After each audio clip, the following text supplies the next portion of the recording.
Hi, this is Maria Vorostovsky. I'm the founder and CEO of HVO Search, an executive search firm helping clients in fashion, beauty, luxury, and lifestyle find senior talent internationally. I'm here to talk to you about how to make senior hires in this uncertain market. If you're waiting for that magic moment when the clouds part and the way becomes clear, don't. Uncertainty is the new certainty. When you have no idea yourself what's going to happen from one day to the next, how do you know who to hire into a senior leadership position? At the C-suite level in particular, things are increasingly fluid.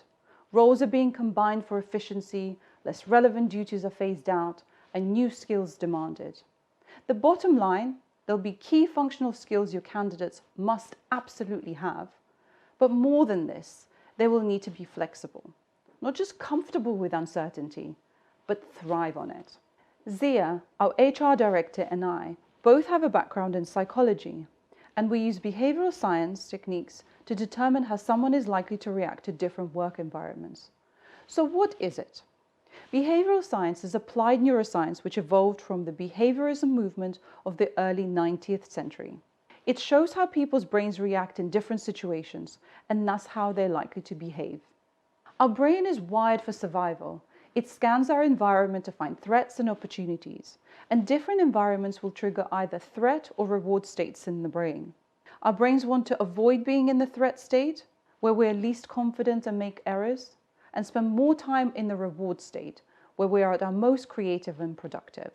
So for example, for one person, giving a presentation in front of 10,000 people might be their idea of hell, but for someone else it may be exciting. They may see it as a chance to shine. Similarly, one person may be paralyzed by anxiety when making critical decisions during uncertain times, but someone else may be energized by the opportunity to make a difference. Both on paper may have the same skills and experiences, great communication skills, deep knowledge, expertise, etc. But their threat and reward states are different, and so they react differently in the same situation. So for an employer, having a team member performing tasks which put their brain into a threat state is highly unproductive. The person won't be able to think straight, they will lack confidence, and may be anxious and easily distracted. So the lesson here is that getting the brains of your employees into a reward state is the ultimate goal.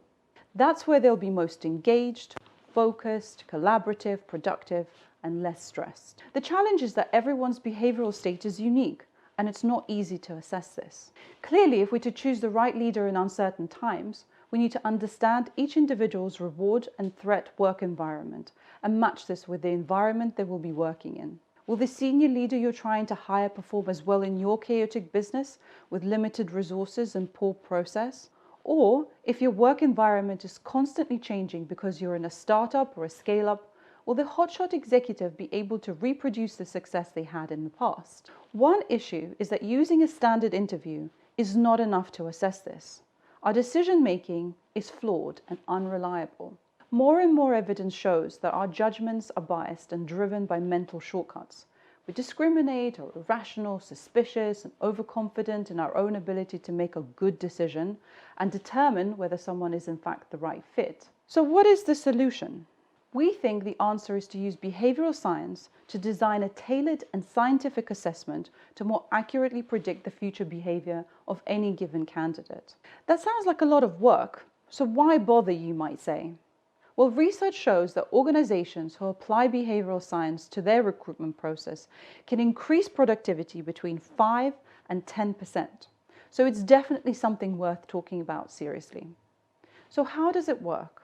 At HVO Search, we've developed our own unique methodology, but if you want to have a go applying it yourself, why not try the following? 1. Formally map your current work environment using specific criteria. 2. Formally map the candidate's preferred reward environment using the same criteria. And 3. Compare the two. So for example, resilience, degree of risk-taking, level of autonomy.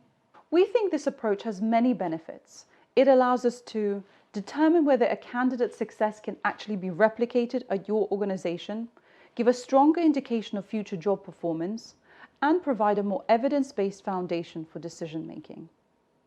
When we assess who will thrive in your environment, we can be more certain that our candidates will take the offer, help grow your business, and stay longer.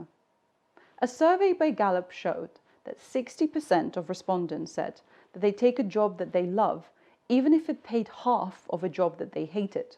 So get it right, and you dramatically improve productivity and retention.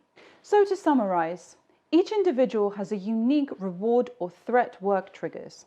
By identifying these, you can tell who will genuinely thrive during times of uncertainty and who just says that they will.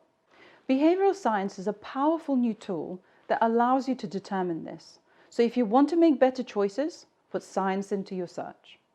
And if you'd like to chat about hiring the right senior talent, or are interested in hearing more about behavioral science and how we use this, schedule a call with me on the link below.